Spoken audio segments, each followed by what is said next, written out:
Assalamualaikum warahmatullahi wabarakatuh. Bismillahirrahmanirrahim. Alhamdulillahirabbil alamin wa bihi nasta'inu ala umuri dunya waddin. Wa sallallahu wasallam ala sayyidina Muhammadin khatamin nabiyyina wa alihi wa sahbihi ajma'in. Wa la hawla wa la quwwata illa billahil aliyyil azim. Kaum muslimin wal muslimat, alhamdulillah pendak deui dina channel 165 ngalogat kitab neraskeun hanca kitab Tijan Ad-Darori ngeunaan ilmu aqaid iman, ilmu tauhid. Alhamdulillah ina lebat kana sifat qiyamuhu bi nafsihi. Bismillahirrahmanirrahim. Qala musannifu rahimahullahu ta'ala wa nafa'ana bihi wa bi 'ulumihi fid dharain amin ya rabbal alamin.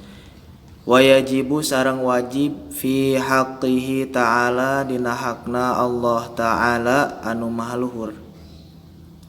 Naon al-qiyamu bin nafsi, sifat qiyamuhu bin nafsihi.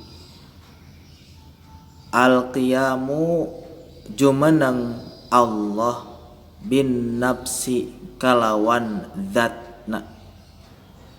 Wa ma'nahu sareng ari ma'nana qiyamuhu bin nafsihi annahu ta'ala sanyanyana Allah ta'ala anu maha luhur la yaftakiru eta henteu butuh Allah ila mahallin kana tempat.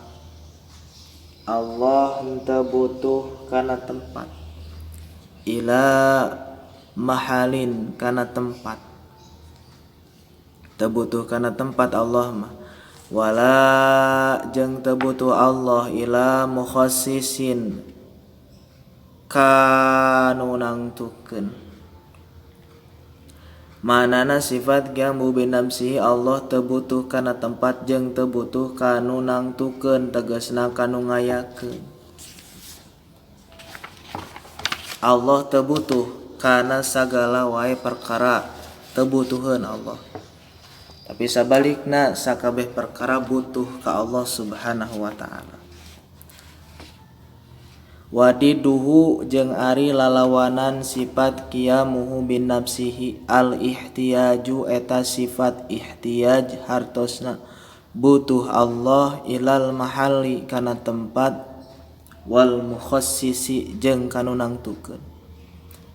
Sabalikna lalawanan tina sifat qiyamuhu bin nafsi nyaeta sifat ihtiyaj butuh kana tempat jeung butuh kanu ngayakeun. Sapertikeun urang sadaya butuh kana tempat, urang butuh kanu ngayakeun nyaeta Allah Subhanahu wa ta'ala. Lamun teu diayakeun ku Allah maka urang moal aya.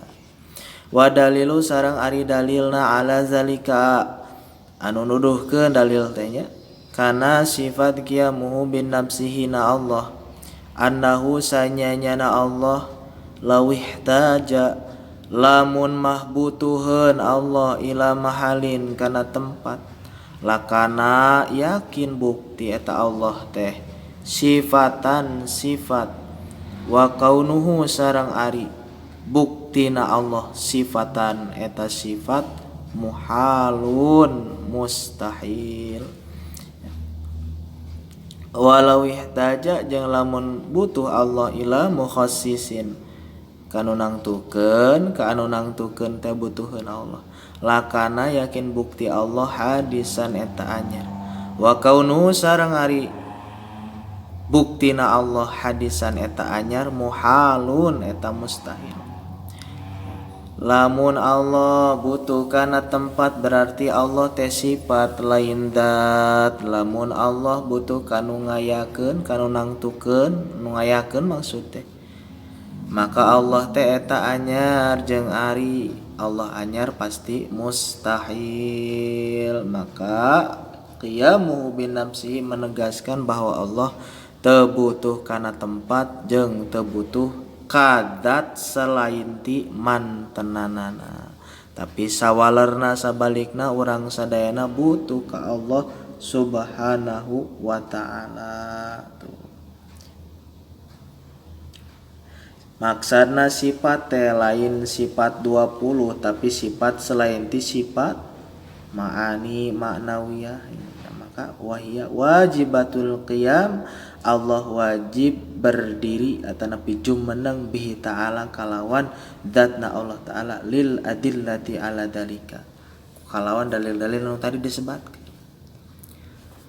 Masya Allah hadirin, alhamdulillah orang patut ngayakinkeun yen Allah teh qiyamuhu bin nafsihi jumeneng kalawan datna sorangan, datna nyalira Allah subhanahu wa ta'ala, teu butuh kana tempat, teu butuh kanu ngayakeun kanu nangtukeun teh.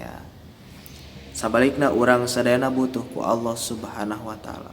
Urang butuh kana tempat, urang butuh kana ayana imah, urang butuh kana ayana tempat ngiuhan dan lain sebagainya. Urang mah lemah, Allah mah maha kawasa, maha sagala-galana.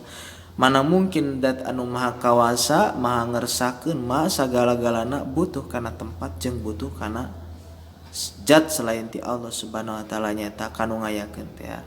Mudah-mudahan Allah subhanahu wa ta'ala ngalungsurkeun taufik ke orang sadayana sehingga akidah orang sadayana natapan dina akidah Ahlussunnah wal Jamaah. Amin ya rabbal alamin. Subhanakallahumma bihamdika asyhadu an la ilaha illa anta astaghfiruka wa atubu ilaik. Wassalamualaikum warahmatullahi wabarakatuh.